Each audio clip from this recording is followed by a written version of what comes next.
narrative-wise, Durarara was not actually bad today. It was actually pretty good. I like how they tried to characterize the antagonist, which was, I forgot her name. I haven't watched it in a couple of hours, but yeah, I still remember everything that went on. The thing that I noticed is, even though from a narrative aspect it was actually pretty good, from a animation and presentation aspect, it was awful. Like, the backgrounds weren't even that good, which is the one thing that I praised this second season for. The backgrounds looked fantastic, but in this episode, they just looked awful.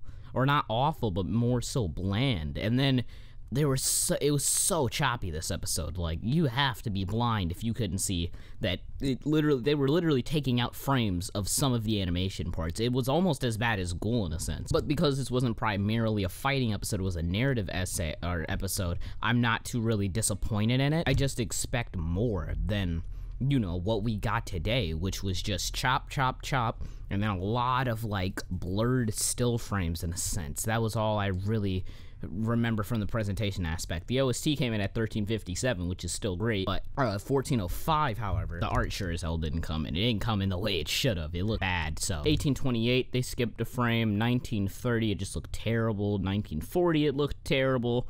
But yeah, you get my point. It did not look good this episode at all, for the most part. I completely forgot about Henri's entire situation and what exactly was going on, and then they reminded us, and she came in halfway through the episode. I felt as if it was somewhat anticlimactic, you know, because you kind of expected more from Psycho, but it was just kind of like, Psycho awakens after all that hype, or kind of build-up going into this episode, and then it was just like, meh, it doesn't matter. No, that was really anticlimactic. It was disappointing. I forgot her name. I know it starts with an L. I think it's like something like Lavari or something like that.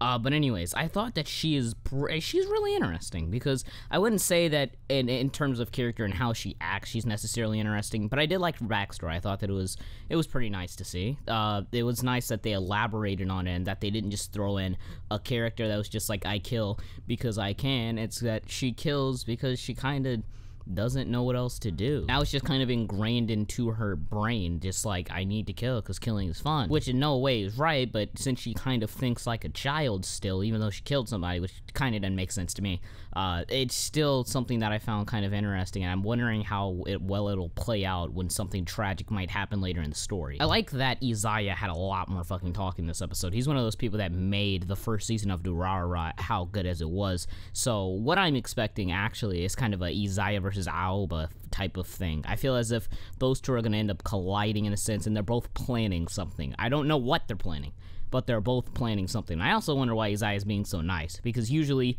he's not this nice. I'm wondering really what went on, but yeah, I think that's about it. So anyways, thank you guys for watching. If you guys did enjoy, please leave a like, comment, and as always, I will see you guys in the next video. Deuces!